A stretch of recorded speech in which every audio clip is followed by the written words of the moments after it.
ഈ ശോമശിഹായ്ക്ക് സ്തുതിയായിരിക്കട്ടെ. ഞാൻ മാണിപ്പറമ്പിലച്ചൻ. സൗമ റംബ ഏഴാം ഞായർ, വലിയ നോമ്പ് ഏഴാം ഞായർ, ഓശാന ഞായർ, കുരുത്തോല ഞായർ എന്നെല്ലാം പറയുന്ന ആരാധന ക്രമവത്സരത്തിലെ ഏറ്റവും പ്രധാനപ്പെട്ട ഞായറാഴ്ചകളിലൊന്ന് 2024 മാർച്ച് 24-ാം തീയതി. സുവിശേഷത്തിൽ മത്തായിയുടെ സുവിശേഷം 21-ാം അധ്യായം 1 മുതൽ 17 വരെ വാക്യങ്ങൾ, ലേഖനത്തിൽ റോമാലേഖനം 11-ാം അധ്യായം. ഇത് രണ്ടും ബന്ധിപ്പിച്ച് നമുക്ക് ഇന്നത്തെ ധ്യാനം നടത്താം. സൗമ്യനായ യാഹ്വേ ഷാലോം, സമാധാനത്തിൻ്റെ രാജാവ്, പക്ഷേ അവൻ ചാട്ടവാറുണ്ടാക്കി പീഠങ്ങൾ തട്ടിമറിച്ചിട്ട് വയലുണ്ടാകുന്നു. വൈരുദ്ധ്യമാണോ ഇത്? ഈ ഒലിവ് വൃക്ഷം, സാക്ഷാൽ ഒലിവ് വൃക്ഷം നമ്മുടെ കയ്യിൽ ഒലിവിലയാണോ? യോഹന്നാൻ കുരുത്തോലെന്ന് പറയുന്നു. അപ്പോൾ ഇതിൻ്റെ എല്ലാം ദൈവശാസ്ത്രപരമായ പ്രസക്തിയും നമ്മുടെ അനുദിന ജീവിതത്തിൽ അതിനുള്ള സ്ഥാനവും ഇതെല്ലാം നമുക്ക് ധ്യാനിക്കാം. നമുക്ക് ആദ്യം തിരുവചനം ഒന്ന് കേൾക്കാം. മത്തായിയുടെ സുവിശേഷത്തിൽ 21-ാം അധ്യായം.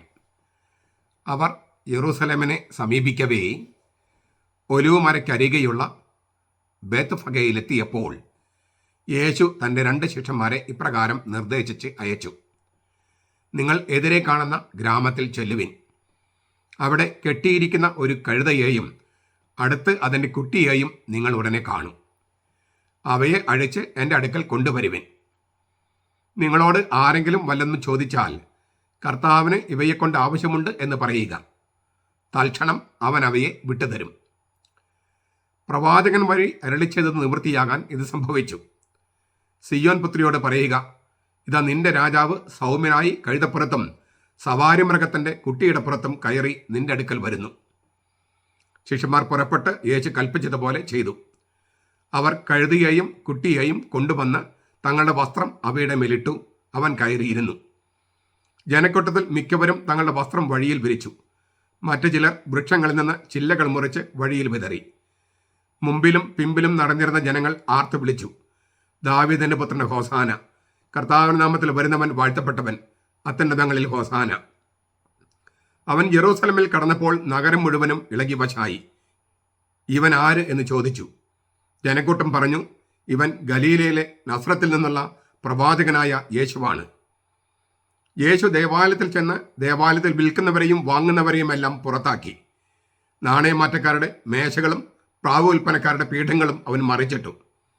അവൻ അവരോട് പറഞ്ഞു, എൻ്റെ ആലയം പ്രാർത്ഥനാലയം എന്ന് വിളിക്കപ്പെടും എന്ന് എഴുതപ്പെട്ടിരിക്കുന്നു. നിങ്ങളോ അതിനെ കവർച്ചക്കാരുടെ ഗുഹയാക്കി തീർത്തിരിക്കുന്നു. കുരുടന്മാരും മുടന്തന്മാരും ദേവാലയത്തിൽ അവൻ്റെ അടുക്കൽ വന്നു. അവൻ അവരെ സുഖപ്പെടുത്തി. എന്നാൽ മഹാപുരോഹിതന്മാരും വേദശാസ്ത്രികളും അവൻ ചെയ്ത അത്ഭുതങ്ങളെയും ദാവീദിന്റെ പുത്രനെ ഹോസാന എന്ന് ഉദ്ഘോഷിച്ച് ദേവാലയത്തിൽ ആർപ്പ് വിളിക്കുന്ന ബാലന്മാരെയും കണ്ടിട്ട് അമർഷം പൂണ്ട് അവനോട് ചോദിച്ചു, ഇവർ പറയുന്നത് കേൾക്കുന്നുവോ? യേശു പ്രതിവചിച്ചു, ഉവ്വ്. ശിശുക്കളുടെയും മുല കുടിക്കുന്നവരുടെയും വായിൽ നീ സ്തുതി ഒരുക്കിയിരിക്കുന്നു എന്ന് നിങ്ങൾ ഒരിക്കലും വായിച്ചിട്ടില്ലേ? അനന്തരം അവൻ വിട്ട് നഗരത്തിൽ നിന്ന് പുറപ്പെട്ട് ബഥാനിയയിലേക്ക് പോയി അവിടെ രാത്രി പാർത്തു. 21-ാമത്തെ അധ്യായത്തിൽ മത്തായിയുടെ സുവിശേഷം 1 മുതൽ 22 വരെ വാക്യങ്ങളിൽ 3 പ്രതീകാത്മക സംഭവങ്ങൾ യെറൂസലേം നഗരത്തിൽ സംഭവിക്കുന്നു. വിശുദ്ധ വാരത്തിലെ ആദ്യ ദിവസത്തിൽ അരങ്ങേറുന്നു. ആ 3 സംഭവങ്ങൾ യേശു രാജാവായി വിശുദ്ധ നഗരത്തിലേക്ക് പ്രവേശിക്കുന്നു. അതാണ് ഒന്നാമത്തത്. 21-ാം അധ്യായം 1 മുതൽ 11 വരെ. ദേവാലയം ശുദ്ധീകരിക്കുന്നു. 21-ാം അധ്യായം 12 മുതൽ 17 വരെ വാക്യങ്ങൾ. പിന്നെ നമ്മൾ വായിച്ചതിൻ്റെ പുറകെ വരുന്നത് അത്തിവൃക്ഷത്തെ ശപിക്കുന്ന രംഗമാണ്. 21-ാം അധ്യായം 18 മുതൽ 22 വരെ. ഇവയെല്ലാം ചരിത്രത്തിൽ നടന്നതാണ്, എല്ലാം. അപ്പം നമ്മൾ തുടക്കത്തിൽ പ്രതീകാത്മക സംഭവങ്ങൾ എന്ന് പറഞ്ഞതോ, ചരിത്രത്തിൽ നടന്നതിന് പ്രതീകാത്മക അർത്ഥമുണ്ട്, ദൈവശാസ്ത്രപരമായ അർത്ഥമുണ്ട്. ചരിത്രത്തിൽ നടന്ന അങ്ങനെ തന്നെ രേഖപ്പെടുത്തലല്ല സുവിശേഷകന്മാരുടെ ലക്ഷ്യം. അതിന് ദൈവത്തെക്കുറിച്ചും യേശുക്രിസ്തുവിനെക്കുറിച്ചും നമ്മെക്കുറിച്ചും മനുഷ്യർ രക്ഷയെക്കുറിച്ചും ചില കാര്യങ്ങൾ പറയാനുണ്ട്. അത് വെളിപ്പെടുത്താൻ വേണ്ടിയാണ് രേഖപ്പെടുത്തിയിരിക്കുന്നത്. അല്ലാതെ ആ ചരിത്രം അങ്ങനെ തന്നെ എഴുതി വയ്ക്കലല്ല. അതല്ലല്ലോ ദൈവവചനത്തിൻ്റെ ലക്ഷ്യം. മിശിഹ രാജാവ് എന്ന നിലയിൽ യേശു വിശുദ്ധ നഗരത്തിൽ പ്രവേശിക്കുമ്പോൾ പഴയ ഉടമ്പടിയുടെ അന്ത്യം കുറിക്കുന്നുവെന്നാണ് ആദ്യത്തെ അർത്ഥം. ഞാനത് ആവർത്തിക്കുകയാണ്. മിശിഹ രാജാവ് എന്ന നിലയിൽ യേശു വിശുദ്ധ നഗരത്തിൽ പ്രവേശിക്കുമ്പോൾ, യെരൂശലേം നഗരത്തിൽ പ്രവേശിക്കുമ്പോൾ പഴയ ഉടമ്പടിയുടെ അന്ത്യം കുറിക്കുന്നു. പുതിയ ഉടമ്പടി സ്ഥാപിക്കാനുള്ള സമയമായി എന്ന് പ്രഖ്യാപിക്കുന്നു. അത് രണ്ടാമത്തെ അർത്ഥം. പുതിയ ഉടമ്പടി ഉറപ്പിക്കാനുള്ള സമയമായി. തീർച്ചയായിട്ടും പഴയ ഉടമ്പടിയുടെ ആളുകൾ യേശുവിനെ ചോദ്യം ചെയ്യുന്നു.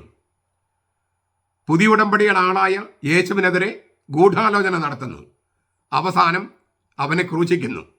പക്ഷേ ആ കുരിശമരണത്തിലൂടെയാണ് പുതിയ ഉടമ്പടിയുടെ ബലി പൂർത്തിയാകുന്നത്. അത് അവരന്ന് അറിഞ്ഞിരുന്നില്ല. അപ്പോൾ അവരറിയാതെ തന്നെ ഈ യേശുവിനെ എലിമിനേറ്റ് ചെയ്യാൻ, ഇല്ലാതാക്കാനുള്ള ശ്രമം നടത്തിയപ്പോൾ അത് പുതിയ ഉടമ്പടി സ്ഥാപിക്കാനുള്ള പുതിയ ഉടമ്പടിയുടെ ബലിയായി മാറുകയായിരുന്നു. ആരും എന്നിൽ നിന്ന് അത് പിടിച്ചെടുക്കുകയല്ല എൻ്റെ ജീവൻ.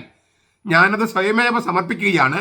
അത് തിരിച്ചെടുക്കാനും എനിക്ക് അധികാരമുണ്ട് എന്ന് കരുതി യേശുവിനെതിരെ ഗൂഢാലോചന നടത്തുകയും യേശുവിനെ ക്രൂശിച്ചവർക്കൊക്കെ ഉത്തരവാദിത്തമില്ലെന്നല്ല.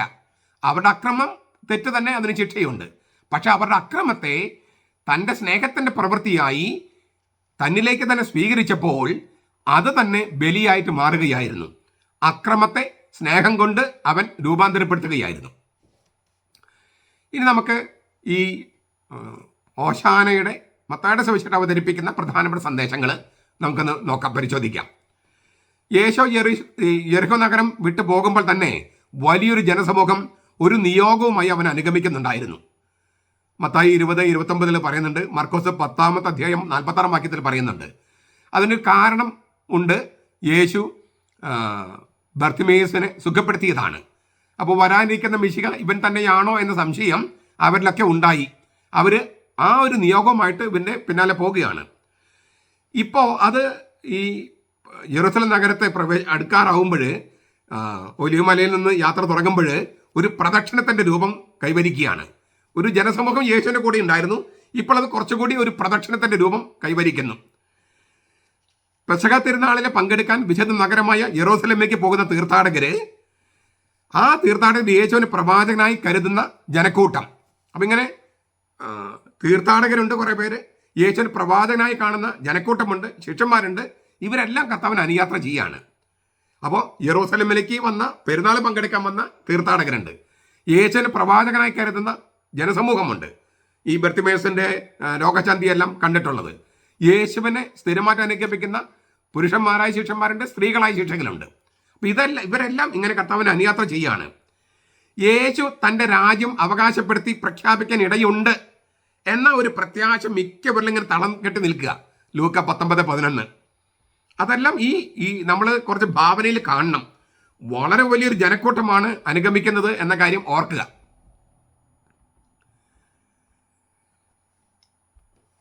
യേശു തൻ്റെ രാജ്യം പ്രഖ്യാപിക്കും, ഇല്ല രാജ്യം പിടിച്ചടക്കി പ്രഖ്യാപിക്കും, ഇല്ല ഭരണം പ്രഖ്യാപിക്കും എന്ന പ്രത്യാശ ഉണ്ടെന്ന് പറഞ്ഞല്ലോ. അതിന് കാരണം, വേറൊരു കാരണം കൂടിയുണ്ട്. അതാണ് നമ്മൾ ഇന്ന് കൂടുതലായി ചിന്തിക്കുന്നത്. ഈ ഓശാന പ്രദക്ഷിണം, യേശുവിൻ്റെ ഓശാന പ്രദക്ഷിണം ഇസ്രായേലിൻ്റെ രാജാവായി സോളമൻ സ്ഥാനാരോഹണം ചെയ്ത സംഭവത്തെയാണ് അന്ന് അവരുടെ സ്മരണയിൽ കൊണ്ടുവന്നത്. ഈ സോളമൻ രാജാവായി സ്ഥാനമേൽക്കാൻ വേണ്ടി പോകുന്ന രംഗവും യേശുവിൻ്റെ യെരൂശലേം പ്രവേശനവും തമ്മിൽ ധാരാളം സാമ്യങ്ങളുണ്ട്. നമുക്ക് ചിലത് മാത്രം ഒന്ന് പരിശോധിക്കാം. രണ്ടുപേരും ദാവീദിൻ്റെ പുത്രന്മാരാണ്. സോളമൻ ദാവീദിൻ്റെ ബയോളജിക്കൽ പുത്രനാണ്. യേശു ദാവീദ് വംശത്തിൽ പിറന്ന ജോസഫ് യേശുവിൻ ദത്തെടുത്തതിലൂടെ ദാവീദിൻ്റെ പുത്രനാണ്. മാത്രമല്ല ജഡപ്രകാരം അങ്ങനെ ആയിരിക്കണമെന്ന് ദൈവം നിശ്ചയിച്ചതുമാണ്. അപ്പോൾ ദൈവനിശ്ചയപ്രകാരം യേശു ദാവീദിൻ്റെ പുത്രനാണ്. ജോസഫ് അതിന് സമ്മതം മൂളിയപ്പോൾ അത് സംഭവിച്ചു കഴിഞ്ഞു. നമ്മളിതേക്കുറിച്ച് മുമ്പ് ധ്യാനിച്ചതാണ് യോസഫിൻ്റെ തിരുനാളിൻ്റെ അന്ന്. അപ്പോൾ രണ്ടുപേരും ദാവീദിൻ്റെ പുത്രന്മാരാണ്. 21:9 നമ്മൾ കാണുന്നുണ്ട് ദാവീദിൻ്റെ പുത്രൻ ഹോസാന. പ്രഭാഷകന്റെ പുസ്തകം 1:1 നമ്മൾ കാണുന്നുണ്ട് ദാവീദിന് പുത്രനായ സോളമൻ അല്ലെങ്കിൽ ശലോമോൻ. രണ്ടാമത്തെ ഒരു സാമ്യം, സോളമൻ ദാവീദിന്റെ കോവർ കഴുതയുടെ പുറത്തിരുന്നാണ് നഗരത്തിലേക്ക് പ്രവേശിച്ചത്. ദാവീദിന്റെ കോവർ കഴുതയുടെ പുറത്തിരുന്നാണ് സോളമൻ ശലോമോൻ നഗരത്തിലേക്ക് പ്രവേശിച്ചത്. 1 രാജാക്കന്മാർ 1:32-40. യേശു കഴുതയുടെ പുറത്തിരുന്ന് യെരൂശലേമിലേക്ക് കടക്കുന്നു. മത്തായി 21:7. മൂന്നാമത്തെ ഒരു സാമ്യം, പുതിയ രാജാവിനെ വാഴിക്കാനുള്ള 2 പ്രദക്ഷിണങ്ങളിലും ധാരാളം ആളുകൾ പങ്കെടുക്കുന്നു. 21:8-9 മത്തായി പറയുന്നു. 1 രാജാക്കന്മാർ 1:39-40. 2 സന്ദർഭങ്ങളിലും, അതായത് സോളമൻ രാജാവായിട്ട് വരാനുള്ള ആ പ്രദക്ഷിണം വരുമ്പോഴും യേശു മിശിഹ രാജാവായി യെരൂശലേം നഗരത്തിൽ പ്രവേശിക്കുമ്പോഴും യെരൂശലേം മുഴുവൻ ഇളകിവശായി, വിശുദ്ധ നഗരം മുഴുവൻ ഇളകിവശായി. അങ്ങനെ ഒരു ഭൂമികുലക്കം പോലും തോന്നിക്കാവുന്ന തരത്തിലുള്ള ഒരു വലിയ പ്രദക്ഷിണമാണ്. മത്തായി 21:10, 1 രാജാക്കന്മാർ 1:45. ഈ സാമ്യങ്ങളുണ്ട് ഇല്ലേ, സോളമൻ ശലോമോനുമായിട്ട് സാമ്യങ്ങളുണ്ടെങ്കിലും വളരെ പ്രകടമായൊരു വ്യത്യാസമുണ്ട്. സോളമനേക്കാൾ വളരെ വലിയവനാണ് യേശു. അത് മുമ്പ് പറഞ്ഞിട്ടുള്ളതാണ് മത്തായി 12:42. അത് അന്നത്തെ ജനങ്ങൾക്ക് തിരിച്ചറിയാൻ യേശുവിന് ഉത്ഥാനം കഴിഞ്ഞ് സാധിച്ചുള്ളൂ. നമുക്കിന്ന് മനസ്സിലാക്കാൻ പ്രയാസമില്ല, കാരണം ഉത്ഥാനം കഴിഞ്ഞിട്ടുള്ള സമയത്താണ് നമ്മൾ ഈ ഓശാന പ്രദക്ഷിണത്തിൽ പങ്കെടുക്കുന്നത്. ഒരു ഈ പ്രകടമായ വ്യത്യാസം കൂടാതെ വേറൊരു സംഗതി കൂടിയുണ്ട്. ഒരു സാമ്യം കൂടി ഞാൻ പറഞ്ഞിട്ട് പിന്നെ ഒരു വ്യത്യാസം കൂടി ഞാൻ പറയാം. ഈ സോളമൻ നമ്മൾ പറയുന്നത് ശലോമോൻ എന്ന് നമ്മൾ പറയും. ഹീബ്രുവിൽ ശ്ലേമോ എന്നാണ് ഇച്ചിരിക്കുക. ശ്ലേമോ, സമാധാനപ്രിയൻ അല്ലെങ്കിൽ സമാധാനത്തിന് വഴങ്ങിക്കൊടുക്കുന്നവൻ അല്ലെ, പീസബിൾ അങ്ങനെയാണ് ആ വാക്കിനർത്ഥം. ഷാലോം, ഈ ശ്ലേമോ എന്ന വാക്കിന് ഷാലോം, സമാധാനം. പഴയ നിയമത്തിൽ ദൈവത്തിൻ്റെ ഒരു ഡിസ്ക്രിപ്ഷൻ എന്ന് പറയുന്നത് യാഹ്വേ ഷാലോം എന്നാണ്. യാഹ്വേ ഷാലോം, സമാധാനത്തിൻ്റെ ദൈവം. ഈ സമാധാനത്തിൻ്റെ ദൈവം മനുഷ്യനായി വന്നു കഴിഞ്ഞപ്പോൾ അക്ഷസൗഭാഗ്യങ്ങൾ പറയുന്നുണ്ട്. അതിലൊരു സൗഭാഗ്യം എന്താണ്? സമാധാനം സ്ഥാപിക്കുന്നവർ ഭാഗ്യവാന്മാർ.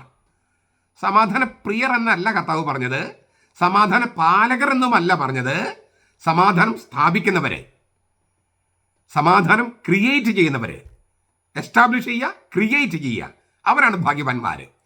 സമാധാന പാലകരുണ്ട്, ക്രമസമാധാന പാലകർ, പോലീസും പട്ടാളമൊക്കെ ഉണ്ട്. സമാധാന പ്രിയരുണ്ട്, പഴയ നിയമത്തിൽ ശലോമോൻ അല്ലെങ്കിൽ സോളമനെ പോലെയുള്ളവർ.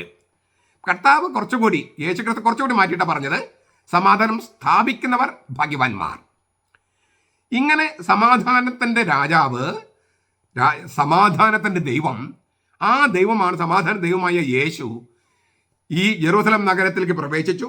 ദേവാലയത്തിൽ പ്രവേശിച്ചപ്പോൾ അവിടെ നമ്മൾ കാണുന്നത് സമാധാനം ശാന്തിയൊന്നുമല്ല, മറിച്ച് അവിടെ കാണുന്ന ആ കച്ചവടം, വിജാതിയുടെ തലത്തിൽ കച്ചവടം ചെയ്യാണ്ട് അനുവാദം കൊടുത്തു. അവിടെ കണ്ട കച്ചവടക്കാരെല്ലാം ആട്ടി ഓടിക്കുകയാണ്, മേശകൾ തട്ടി മറിച്ചിടുകയാണ്. യോഹന്നാൻ പറയുന്നത് ചാട്ടവാറുണ്ടാക്കിയെന്നാണ്. ചാട്ടവാറുണ്ടാക്കി അടിച്ച് ഓടിച്ചു. കർത്താവ് വയലൻ്റ് ആകുകയാണ്. കാരണം എന്താണ്? എൻ്റെ പിതാവിൻ്റെ ആലയം പ്രാർത്ഥനാലയമാണ്, അതിനെ നിങ്ങൾ കവർച്ചക്കാരുടെ ഗുഹ പോലെ ആക്കി തീർത്തിരിക്കുന്നു. ഒരു ഹൈപ്പർബോൾ ഉപയോഗിച്ച കർത്താവ് ഉപയോഗിക്കണേ, ഇത്തിരി അതിശയോക്തിയുണ്ട്. കവർച്ചക്കാരുടെ ഗുഹ എന്ന് പറഞ്ഞാൽ വാസ്തവത്തിൽ അന്നത്തെ ബലി സമ്പ്രദായവുമായിട്ട് ബന്ധപ്പെട്ട സംഗതികൾ അവിടെ വിറ്റുകൊണ്ടിരുന്നേ. ബലിയർപ്പിക്കാൻ വരുന്നവർക്ക് വേണ്ട മൃഗങ്ങൾ, അവർക്ക് വേണ്ട പ്രാവും കുഞ്ഞുങ്ങൾ, പിന്നെ നാണയമാറ്റക്കാർ, ഇതെല്ലാം അവിടെ ആവശ്യമായിരുന്നു.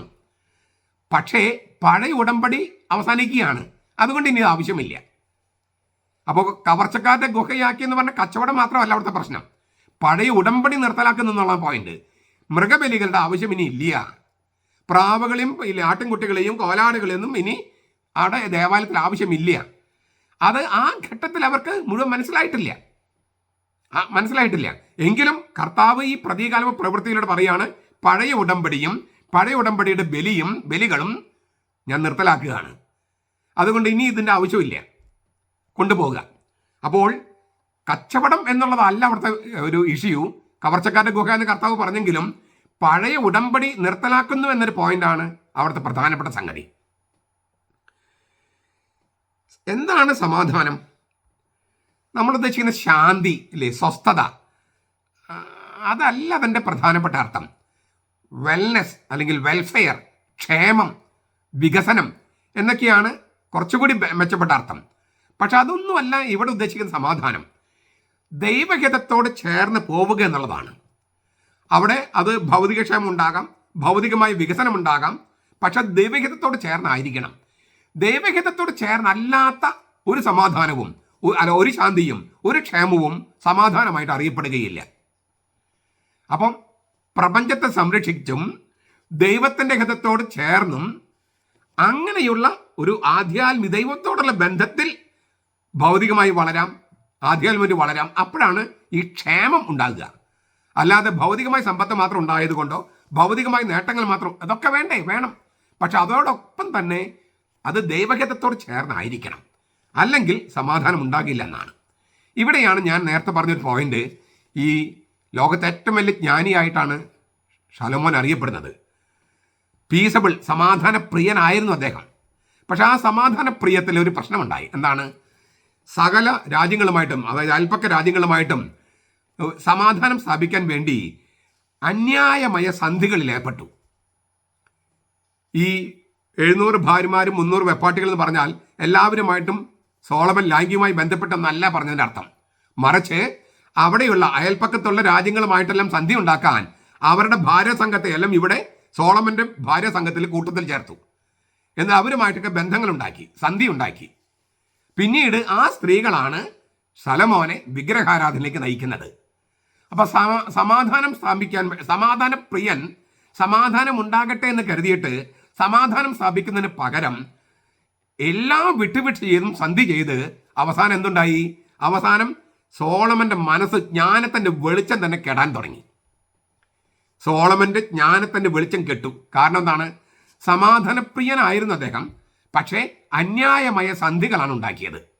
അങ്ങനെ അന്യായമായ സന്ധികൾ ഉണ്ടാക്കിയപ്പോൾ ജ്ഞാനത്തിൻ്റെ വലിയ പ്രകാശഗോപുരമായിരുന്ന സോളമൻ്റെ ആ ജ്ഞാനത്തിൻ്റെ വെളിച്ചം കെട്ടുപോകാൻ തുടങ്ങി. ഇത് വളരെ പ്രധാനപ്പെട്ട സന്ദേശമാണ്. ഇതാണ് ഞാൻ പറഞ്ഞ ഈ സമാധാനപ്രിയൻ, സമാധാന സ്ഥാപകൻ, സമാധാനത്തിൻ്റെ യാഹ്വേ ഷാലോം, സമാധാനത്തിൻ്റെ കർത്താവ്. ആ സോളമനും കർത്താവും തമ്മിലുള്ള യേശുക്രിസ്തു തമ്മിലുള്ള പ്രകടമായ അന്തരങ്ങളിൽ ഒന്ന് ഞാൻ പറഞ്ഞു, ഉത്ഥാനം എന്ന് ഞാൻ പറഞ്ഞു. മറ്റൊന്ന്, ഈ യേശു എന്ത് സന്ധി ചെയ്തും ഏത് വിട്ടുവീഴ്ച ചെയ്തും സമാധാനം സ്ഥാപിക്കാൻ നിൽക്കില്ല. അങ്ങനെയായിരുന്നെങ്കിൽ അന്ന് ആ പഴയ ഉടമ്പടിയിലെ ആളുകളൊക്കെ അവിടെ നിലനിർത്താനായിട്ട് അവരുമായിട്ട് ശാന്തി ആവട്ടെ, സാരമില്ല, ഇത് വലിയാഴ്ചയല്ലേ, അതുകൊണ്ട് നമുക്ക് ക്ഷമിക്കാം, പൊറുക്കാം എന്നൊന്നും കർത്താവ് കരുതിയില്ല. ഞാൻ ഈ ധ്യാനം പറയുമ്പോൾ എന്തുകൊണ്ടോ നമ്മുടെ ധ്യാനഗുരുക്കന്മാർ പറഞ്ഞ് നമ്മുടെ മനസ്സിൽ കിടക്കുന്നത് മുഴുവൻ ക്ഷമിക്കുക, പൊറുക്കുക. ഇതല്ലാതെ മറ്റൊന്നുമില്ല. വിശുദ്ധ വാരത്തിൽ ഇതല്ലാതെ മറ്റൊന്നുമില്ലാത്തൊരവസ്ഥയാണ്. വിശുദ്ധ വാരം ആരംഭിക്കുന്നത് ഈ ഓശാന പ്രദക്ഷിണത്തോടു കൂടിയാണ്, ദേവാലയ ശുദ്ധീകരണത്തോടു കൂടിയാണ്. കർത്താവ് വയലുണ്ടാകുന്ന ഒരു കർമ്മം അത് നമ്മൾ അനുഷ്ഠിക്കുകയാണ് ഓശാന ഞായറാഴ്ച. ഈ പ്രദക്ഷിണമായി വന്ന് ആനവാതിൽക്കൽ മുട്ടി വലിയ എന്തിനോ നമുക്കിങ്ങനെ, ഞാൻ ഈ കർമ്മങ്ങൾ പങ്കെടുക്കുമ്പോൾ ശരിക്കും പറഞ്ഞ കുളിര് കോരും. ആരാണെന്നകത്ത് ചോദിക്കുന്നു, യുദ്ധവീരന് ശക്തനുമായി കർത്താവ് തന്നെ എന്ന് പറഞ്ഞ് സങ്കീർത്തനം ചൊല്ലി വാതിക്ക് ഇടിച്ച് നമ്മൾ അകത്ത് കയറുന്നു. അന്ന് യേശുവിൻ്റെ കൂടെ സഞ്ചരിച്ച അതേ വികാരമാണ് ഈ തിരുക്കർമ്മങ്ങൾ നടത്തുമ്പോൾ എനിക്കുണ്ടാകാറുള്ളത്. എനിക്കൊന്നും നിങ്ങൾക്കും അങ്ങനെ തന്നെയാണെന്ന് ഞാൻ വിചാരിക്കുന്നു. ആ കർമ്മങ്ങൾ എന്തുമാത്രം മനോഹരമായ കർമ്മങ്ങളാണ്. അതൊക്കെ തന്നെയാണോ നമ്മുടെ കർമ്മങ്ങൾ? അതൊക്കെ വേറെ, നമുക്ക് അതിലേക്ക് പോകാം, അത് പിന്നീട് നമുക്ക് ചിന്തിക്കാം. ഞാൻ പറഞ്ഞു വരുന്നത്, അങ്ങനെയാണ് വിശുദ്ധ വാരത്തിലേക്ക് നമ്മൾ പ്രവേശിക്കുന്നത്. അവിടെ ക്ഷമിക്കലും പൊറുക്കലും മാത്രമല്ല ഉള്ളത്, അനീതിക്കെതിരെ ചാട്ടവാറെടുക്കുന്ന രംഗത്തോടു കൂടിയാണ് വിശുദ്ധ വാരം ആരംഭിക്കുന്നത്. എന്തുകൊണ്ടാണ് നമ്മൾ ഈ കർത്താവ് ഈ ചെയ്ത കാര്യം ചെയ്യണമെന്ന് പറയുന്നത്? അവിടെയാണ് അടുത്തൊരു പോയിന്റ് കിടക്കുന്നത്. ഈ സമാന്തര സുവിശേഷം ഒറ്റ സ്ഥലത്തും ഒലിവിലയാണ് പിടിച്ചെന്ന് പറഞ്ഞിട്ടില്ല. യോഹന്നാൻ പറയുന്നുണ്ട് കുരുത്തോലയാണ് അല്ലെങ്കിൽ ഈന്തപ്പനയോലയാണ്. അതിൻ്റെ അർത്ഥമൊക്കെ ഞാൻ മുൻപ് പറഞ്ഞിട്ടുള്ളതുകൊണ്ട് വ്യാഖ്യാനിക്കുന്നില്ല. ഈന്തപ്പനയോല അല്ലെങ്കിൽ കുരുത്തോല എന്നുള്ള വാക്ക് ഫീനിക്സ് എന്നാണ്. ഫീനിക്സ് പക്ഷി, അതായത് ചാരത്ത് ഉയർത്തി നിൽക്കുന്ന പക്ഷി. വെളിപാട് പുസ്തകത്തിൽ 7-ാമത്തെ അധ്യായത്തിൽ ഈ വിശുദ്ധരെല്ലാം സ്വർഗത്തിൽ കുരുത്തോല പിടിച്ചിട്ടാണ്. അതേക്കുറിച്ച് ഞാൻ വിശദമായിട്ട് വ്യാഖ്യാനിച്ചിട്ടുള്ളത് കൊണ്ട് ഞാൻ പോകുന്നില്ല. കഴിഞ്ഞ വർഷവും കഴിഞ്ഞതിന് മുമ്പിലത്തെ വർഷത്തെയൊക്കെ നിങ്ങൾ വീഡിയോസ് കണ്ടു കഴിഞ്ഞാൽ ഈ ഓശാനയുടെ മറ്റ് പല വ്യാഖ്യാനങ്ങൾ ഞാൻ നൽകിയിട്ടുണ്ട്. 4 or 6 വ്യാഖ്യാനങ്ങൾ മുമ്പ് നൽകിയിട്ടുണ്ട്. ഇന്ന് ഞാൻ പറയുന്നത് ഈ ഒലിവില എന്ന വാക്ക് ഉപയോഗിച്ചിട്ടില്ല സമാന്തര സുവിശേഷങ്ങളിൽ. യോഹനൻ ഈന്തപ്പനയോല അല്ലെങ്കിൽ കുരുത്തോല എന്നാണ് പറയണേ. പിന്നെ എന്തുകൊണ്ട് നമ്മൾ ഒലിവില എന്ന് പറയുന്നത്? ഒലിവ് മലയിൽ നിന്നാണ് ഈ പ്രദക്ഷിണം ആരംഭിക്കുന്നത്. അവിടെ ധാരാളം ഒലിവ് വൃക്ഷങ്ങളുണ്ട്. അപ്പം വൃക്ഷശകരങ്ങൾ മുറിച്ചു എന്നാണ് സുവിശേഷകന്മാർ പറയുന്നുള്ളൂ.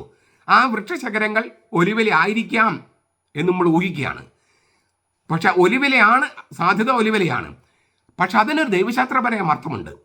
അതാണ് ഇന്നത്തെ ലേഖനം. റോമാലേഖനത്തിൽ 11-ാം അധ്യായം 13 മുതൽ 24 വരെ ഈ ഒലിവ് വൃക്ഷം യേശുവാണ്.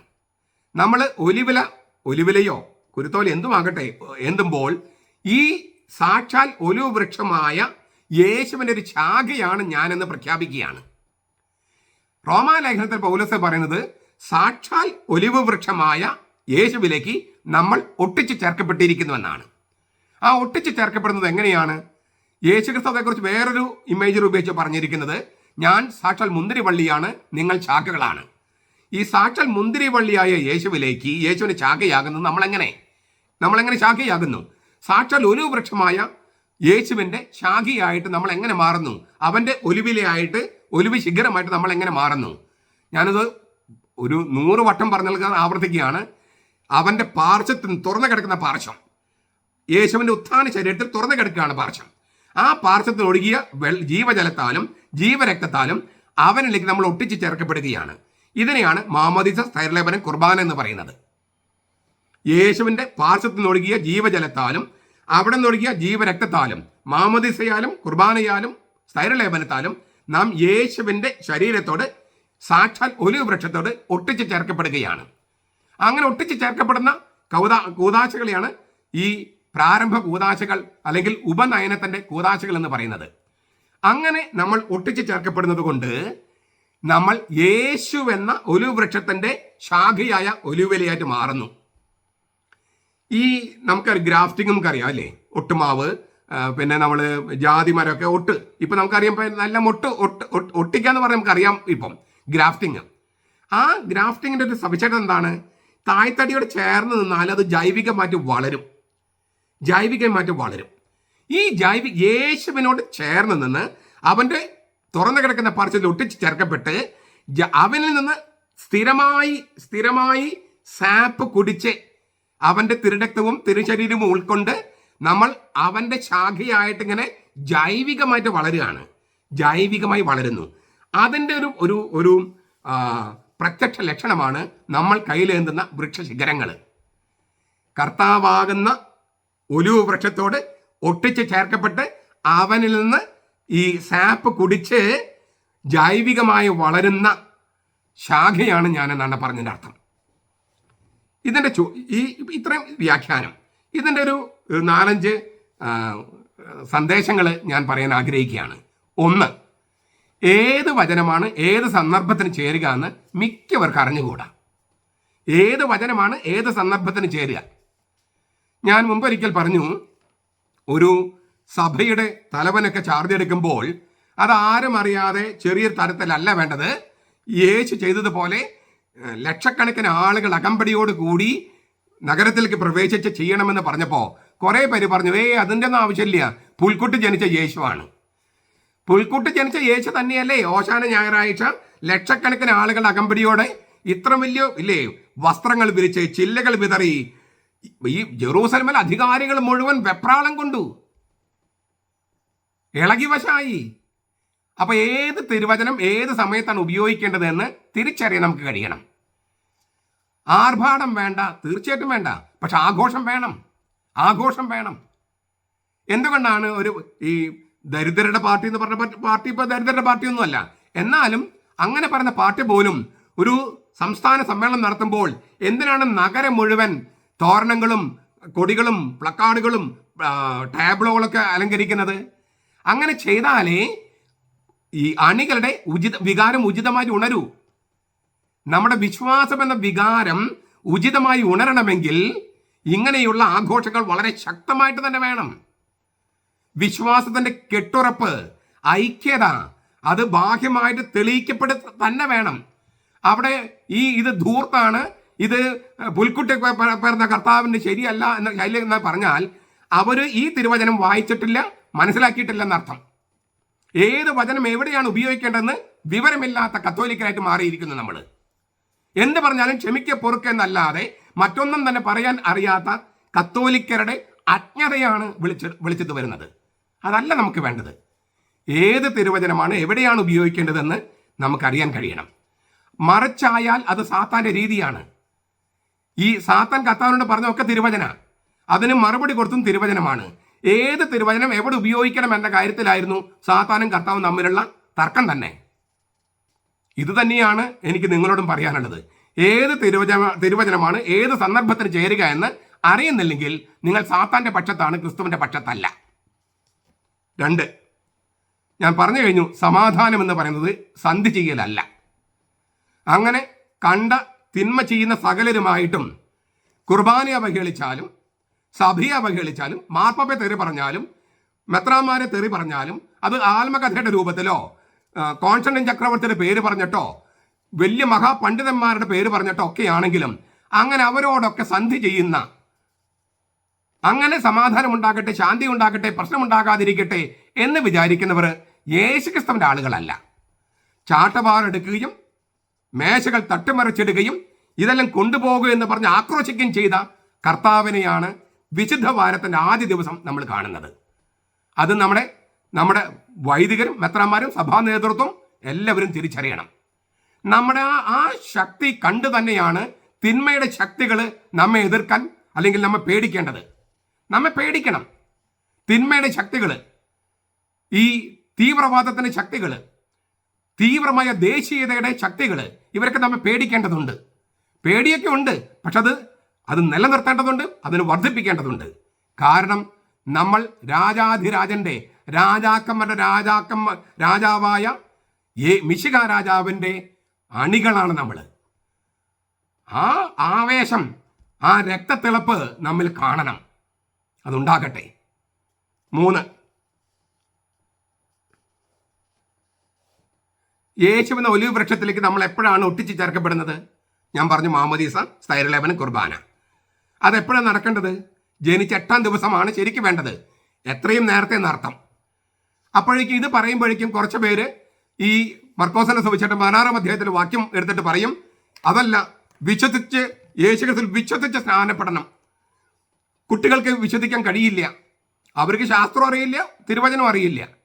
ഇപ്പൊ കർത്താവ് കൊടുക്കുന്ന മറുപടി ഈ ഇങ്ങനെ പെന്തക്കോസ്ത് ദൈവസഭക്കാരും യഹോവ സാക്ഷികളും പറയുന്ന പോലെയായിരുന്നു അന്ന് ഈ മഹാപുരോഹിതന്മാരും വേദശാസ്ത്രികളും കർത്താവിനോട് പറഞ്ഞത്. ഈ ബാലന്മാരെല്ലാം കാണിക്കുന്ന കണ്ടില്ലേ? കർത്താവ് എന്താ മറുപടി കൊടുത്തത്?